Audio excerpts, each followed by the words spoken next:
ನಮಸ್ಕಾರ ಪ್ರಿಯ ವೀಕ್ಷಕರೇ, ವಿಶ್ವಬಂಧು ಟಿವಿಗೆ ಸ್ವಾಗತ ಸುಸ್ವಾಗತ ಕೂಡ. ಕೂಡಲ ಸಂಗಮದಿಂದ ಬೆಳಗಾವಿ ಸುವರ್ಣಸೌಧದವರೆಗೆ ಪಾದಯಾತ್ರೆ.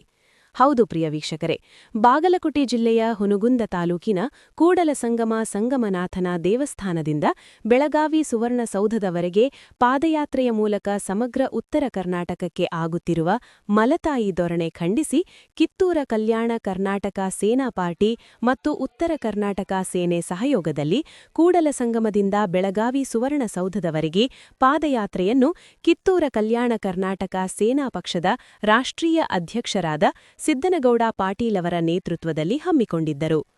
ದಿನಾಂಕ 8-12-2025 ಸಂಗಮನಾಥನ ದೇವಸ್ಥಾನದಲ್ಲಿ ಪೂಜೆ ಸಲ್ಲಿಸಿ ಕೂಡಲ ಸಂಗಮದಿಂದ ಪಾದಯಾತ್ರೆಯನ್ನು ಚಾಲನೆ ನೀಡಲಾಯಿತು.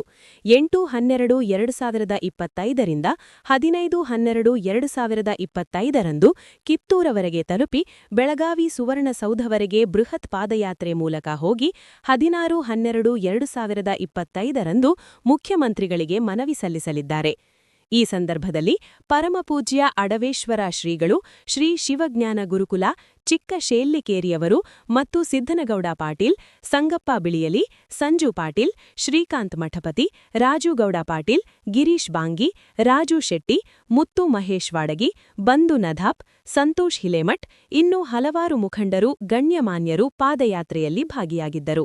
ವರದಿ ಲಕ್ಷ್ಮಣ್ ಅಣ್ಣಪ್ಪ ಕಾಂಬಳೆ, ವಿಶ್ವಬಂಧು ಟಿವಿ, ಬೆಳಗಾವಿ. ಏನಾಗ್ಯದ ಅಂದ್ರೆ ಅಲ್ಲೇ ದಕ್ಷಿಣ ಕನ್ನಡ ವಿಧಾನಸೌಧ ಆ ಭಾಗಕ್ಕೇ ಮೀಸಲಾಗಿ ಹೋಗ್ಯದ. ಅದನ್ನ ಮನಗಂಡು ಈ ಭಾಗದ ಜನರಿಗೆ, ಉತ್ತರ ಕರ್ನಾಟಕದ ಭಾಗದ ಜನರಿಗೆ ಎಲ್ಲರಿಗೆ ಅನುಕೂಲವಾಗುವಂಥ ಕಾರ್ಯಗಳನ್ನು ಈ ಏನು ಅಧಿವೇಶನ ಪ್ರಾರಂಭ ಆಗ್ತದಲ್ಲ, ಅವರು ಎಲ್ಲರೂ ಈ ಉತ್ತರ ಕರ್ನಾಟಕದ MLAಗಳು ಸರಿಯಾಗಿ ಮನಗಂಡು ಇಲ್ಲಿಯ ಒಂದು ಸಮಸ್ಯೆಗಳನ್ನು ಪರಿಹಾರ ಮಾಡಬೇಕು. ಅನೇಕ ನೋಡಿದ್ರಿ, ಎಲ್ಲ ನಮ್ಮ ರೈತರ ಕಬ್ಬಿನ ಪರಿಸ್ಥಿತಿ ಏನಾಯಿತು, 50 ಟ್ಯಾಕ್ಟ್ರಿಗಳು ಸುಟ್ಟು ಹೋದು, ಅಂಥ ಪರಿಸ್ಥಿತಿ ಬಂದರೂ ಕೂಡ ಹೊಳ್ಳಿ ನೋಡಿಲ್ಲ. ಅದು ಫಿಕ್ಸ್ ಮಾಡಿದ್ರೆ ಅದಕ್ಕೆ ಇನ್ನೂ ಸರಿಯಾಗಿರ್ತಕ್ಕಂಥ ವ್ಯವಸ್ಥಿತ ಇಲ್ಲ. ಅದು ಹಾಗೇನೆ ಮತ್ತು ಅನೇಕ ನೆರೆ ಬಂದ್ರೂ ಅದ್ರದ್ದು ವ್ಯವಸ್ಥಿತ ಇಲ್ಲ. ಅನೇಕ ಉತ್ತರ ಕರ್ನಾಟಕದ ಯುವಕರಿಗೆ ಇವತ್ತು ಎಷ್ಟೋ ಹುಡುಗರಿಗೆ ಇವತ್ತು ಅನ್ಯಾಯ ಆಗ್ತದೆ.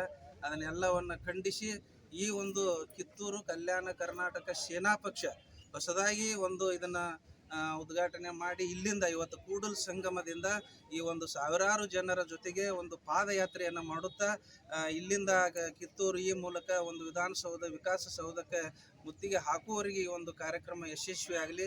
ಇದರಲ್ಲಿ ಭಾಗವಹಿಸಿರ್ತಕ್ಕಂಥ ನಮ್ಮ ತಾಯಂದಿರಿಗೂ, ಎಲ್ಲ ಬಂದಿರತಕ್ಕಂಥ ಗಣ್ಯಮಾನ್ಯರಿಗೂ, ನಮ್ಮ ಅಧ್ಯಕ್ಷರಿಗೂ ಎಲ್ಲರಿಗೂ ಶುಭ ಆಗಲಿ. ಈ ಕಾರ್ಯಕ್ರಮ ಯಶಸ್ವಿ ಆಗಲಿ. ಸರ್ಕಾರ ಕಣ್ಣು ತೆರೆದು ನೋಡುವ ಹಾಗೆ ಈ ಚಳವಳಿ ಹೋಗಲಿ. ಇದಕ್ಕೆಲ್ಲರೂ ಇವರು ಅನ್ನೋದು ರೈತರು, ಯುವಕರು, ಎಲ್ಲ ಕೃಷಿಕರು ಎಲ್ಲರೂ ಇದರಲ್ಲಿ ಭಾಗಿಗಳಾಗಿ ಕಾರ್ಯಕ್ರಮ ಯಶಸ್ವಿ ಮಾಡಲಿ. ಮುಂದಿನ ದಿನದಲ್ಲಿ ಇದು ಹೆಮ್ಮರವಾಗಿ ಬೆಳೀಲಿ. ಇದರ ಜೊತೆ ಈ ಭಾಗದ ಎಲ್ಲ ಮಠಾಧೀಶರು ಕೂಡ ಇದರ ಜೊತೆ ನಾವು ಇರ್ತೀವಿ ಅನ್ನುವಂಥ ಮಾತುಗಳನ್ನು ಹೇಳುತ್ತಾ ಸರ್ಕಾರಕ್ಕೆ ಚಾಟಿ ಬೀಸುವ ಕೆಲಸ ಕೂಡಲ ಸಂಗಮದಿಂದ ಪ್ರಾರಂಭ ಆಗಲಿ ಅಂತ ಹೇಳಿ 2 ಮಾತುಗಳನ್ನು ಈ ಸಂದರ್ಭದಲ್ಲಿ ಹೇಳ್ತಾ ಇದ್ದೇನೆ.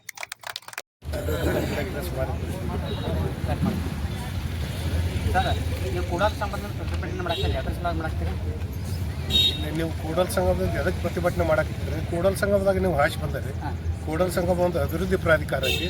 ಇಲ್ಲಿ ಎಷ್ಟು ಅಭಿವೃದ್ಧಿ ಆಗೈತಿ? ಕೂಡಲ ಸಂಗಮದ ಅಲ್ಲ, ಉತ್ತರ ಕರ್ನಾಟಕದ ಇದೈತಿ. ಇದು ಅಭಿವೃದ್ಧಿ ಪ್ರಾಧಿಕಾರ ಅಂತಂದ ಏನೂ ಒಂದು ಸಂಡಾಸನ ಸರಿಯಾಗಿಲ್ಲ. ಇಲ್ಲದ ಹೇಳ್ಬೇಕಾದ್ರೆ ಒಂದೊಂದು ಟೆಕ್ ಬಿದ್ದವು, ಸರಿಯಾಗಿ ಅನ್ನ ಪ್ರಸಾದನೆಲ್ಲ ಇಲ್ಲ, ಸರಿಯಾಗಿ ಸ್ವಚ್ಛತೆ ಇಲ್ಲ. ಅಲ್ಲಿ ಬರುವಂತಾಗ ಹಾಲಿಯಾಗಿ ನೋಡಿರ್ಬೇಕು ನೀವು. ಸ್ವಚ್ಛ ಭಾರತ ಅಭಿಯಾನ ಅಂತ 2 ಸೈಡ್ ಏನು 6-7 ಕಿಲೋಮೀಟ್ರ್ ಐತೆ ಅದು ಹೈವೇದಿಂದ. ಅಲ್ಲಿಂದ ಬಂದರೆ ಗೊತ್ತಾಗತ್ತೆ ಏನು ನಮ್ಮ ಉತ್ತರ ಕರ್ನಾಟಕ ಯಾವ ರೀತಿ ಅಭಿವೃದ್ಧಿ ಹೊಂದಾಕತ್ತೈತೆ. ಅದಕ್ಕೆ ಇವರೆಲ್ಲ ಬರೀ ಅಲ್ಲಿ ಕೂತು ಅಭಿವೃದ್ಧಿ ಮಾಡ್ತೀನಿ ಅಂತ ಹೇಳೋ ಕೆಲಸ ಆಗೋದಿಲ್ಲ. ಅದಕ್ಕೆ ಅವ್ರು ಅಭಿವೃದ್ಧಿ ಮಾಡುವರಾಗ್ಯಾರು. ಅದ್ರ ಸಂಬಂಧ ಅಭಿವೃದ್ಧಿ ಮಾಡ್ಲಾರ್ಕ ನಾವು ಸಪ್ರೇಟ್ ಬೇಡ, ಇವ್ರನ್ನ ಅಭಿವೃದ್ಧಿ ಮಾಡದೆ ಹೋದ್ರೆ ನಾವು ಸಪ್ರೇಟ್ ಪ್ರತ್ಯೇಕ ರಾಜ್ಯ ಮಾಡ್ಬೇಕಂತೇಳಿ ಈ ಹೋರಾಟ ಅವ್ರಿಗೊಂದು ಮುನ್ನೆಚ್ಚರಿಕೆ ಕ್ರಮ ಕೊಡಾಕ್ತಿದ್ವಿ. ಇದನ್ನು ತೆಗೆದುಕೊಳ್ಳಿಕ್ಕಂದ್ರೆ ನಾವು ಮುಂದಿನ ದಿನದಾಗ ಪ್ರತ್ಯೇಕ ರಾಜ್ಯ ಮಾಡ್ತೀವಿ. ನಾವು ಪಾದಯಾತ್ರೆ ಅದಕ್ಕೆ ಕೈಗೊಂಡಿದ್ದೀವಿ ಅಂದ್ರೆ ಒಂದು ಪ್ರಮುಖ 17 ಕಾರಣ ಅದಾವೆ. 17 ಕಾರಣ ಅಂದ್ರೆ ನಮ್ಮ ಹಕ್ಕಿಗಾಗಿ ನಾವು ಹೋರಾಡ್ತಿದ್ವಿ. ನಾವು ಜನಪ್ರತಿನಿಧಿಗಳನ್ನ ಯಾಕೆ ಆಯ್ಕೆ ಮಾಡಿಕೊಟ್ಟಿರ್ತೀವಿ? ಪ್ರಜಾಪ್ರಭುತ್ವ ಅಂದ್ರೆ ಏನು? ಪ್ರಜಾಪ್ರಭುತ್ವ ಅಂದ್ರೆ ಜನರಿಂದ ಜನರಿಗಾಗಿ. ಆದರೆ ಇಲ್ಲಿ ಏನು ನಡೆದೈತಿ? ಯಾವ ಜನರಿಗೆ ಅನುಕೂಲ ಐತಿ?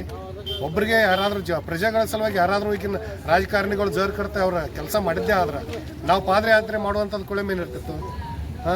ಅದಕ್ಕೆ ಅವ್ರು ಮಾಡಿಲ್ಲ, ಅವ್ರು ಹಾದಿ ತಪ್ಪಿದ್ದಾರೆ. ಅದಕ್ಕೆ ನಾವು ಅದನ್ನು ತಿದ್ದಾಕ ನಾವು ಒಂದು ಪಕ್ಷನ ಹೊಸದು ಮಾಡಿ ಅದಕ್ಕೆ ಪ್ರಜಾಪ್ರಭುತ್ವ ಉಳಿವಿಗಾಗಿ ಆಯ್ತು, ನಮ್ಮ ಹಕ್ಕಿಗಾಗಿ ಒಂದು ವೇಳೆ ಎರಡೂ ಆಗ್ಲಿಕ್ಕಂದ್ರೆ ನಾವು ಪ್ರತ್ಯೇಕ ರಾಜ್ಯ ಮಾಡೋದು ಶತಸಿದ್ಧ ಅಂತ ಈ ವ್ಯಕ್ತಿ ಮುಖಾಂತರ ಹೇಳಕ್ಕೆ ಇಷ್ಟಪಡ್ತೀವಿ. ಇವತ್ತಿನ ದಿವಸ ಕಿತ್ತೂರು ಕಲ್ಯಾಣ ಕರ್ನಾಟಕ ಸೇನೆ ಹಾಗೂ ಉತ್ತರ ಕರ್ನಾಟಕ ಸೇನೆ ಎರಡೂ ಜೊತೆಯಲ್ಲಿ ಸೇರಿ ಉತ್ತರ ಕರ್ನಾಟಕ ಆಗುವಂಥ ಅನ್ಯಾಯವನ್ನು ಉತ್ತರ ಕರ್ನಾಟಕ ಏನು ಮಲ್ತಾ ಇದ್ದವ್ರನ್ನ ತೋರ್ತಾ ಇದ್ದಾರಲ್ಲ ಈಗಿನ ರಾಜಕಾರಣಿಗಳು ಇವ್ರಿಗೆ ಹೇಳಿ ಎಷ್ಟು ದಿವಸ ಹೇಳಿ ಸಾಕಾದ್ರು. ಇವರು ಇದಕ್ಕೆ ಮನೆಯಲ್ಲಾರ್ದಕ್ಕೆ ನಾವು ಅಲ್ಲೇ ಎಷ್ಟೋ ಸಲ ಅಲ್ಲೇ ಹೋಗೋದು, ಒಂದು ಅರ್ಜಿ ಕೊಡೋದು ಬರೋದು ಮಾಡಿದ್ವಿ. ಅದೇನೂ ಸಾಧ್ಯ ಆಗಲಾರ್ದಕ್ಕೆ ನಮ್ಮ ಸಮಸ್ಯೆಯನ್ನು ನಮ್ಮ ಜನರಿಗೆ ಫಸ್ಟ್ ತಿಳುವಳಿಕೆ ಹೇಳೋ ದೃಷ್ಟಿಯಿಂದ ನಾವು ಉತ್ತರ ಕರ್ನಾಟಕ ಏನೇನು ಅನ್ಯಾಯ ಮಾಡಾಕ್ತಾರಲ್ಲ, ಈಗ ರಾಜಕೀಯ ರಂಗದಲ್ಲಿ ಆಗಿರ್ಬೋದು, ಸಾಮಾಜಿಕದಲ್ಲಿ ಆಗಿರ್ಬೋದು, ಇನ್ನೊಂದು ರೈತರಿಗೆ ಆಗಿರ್ಬೋದು, ಎಷ್ಟೋ ಅನ್ಯಾಯ ಮಾಡಾಕ್ತಾರೆ. ಇದು ಅನ್ಯಾಯ ನಮ್ಮ ಜನರಿಗೆ ತಿಳಿವಲ್ದು. ಯಾಕಂದ್ರೆ ನಮ್ಮ ಜನರು ಭಾಳ ಮುಗ್ಧದಾರೆ. ಈಗಿನ ರಾಜಕೀಯ ವ್ಯಕ್ತಿಗಳ ಮಾತು ಕೇಳಿ ಇವರು ಅವ್ರ ಬೆನ್ನು ಹೊಂಟಾರು. ಇದನ್ನು ನಮ್ಮ ಜನರಿಗೆ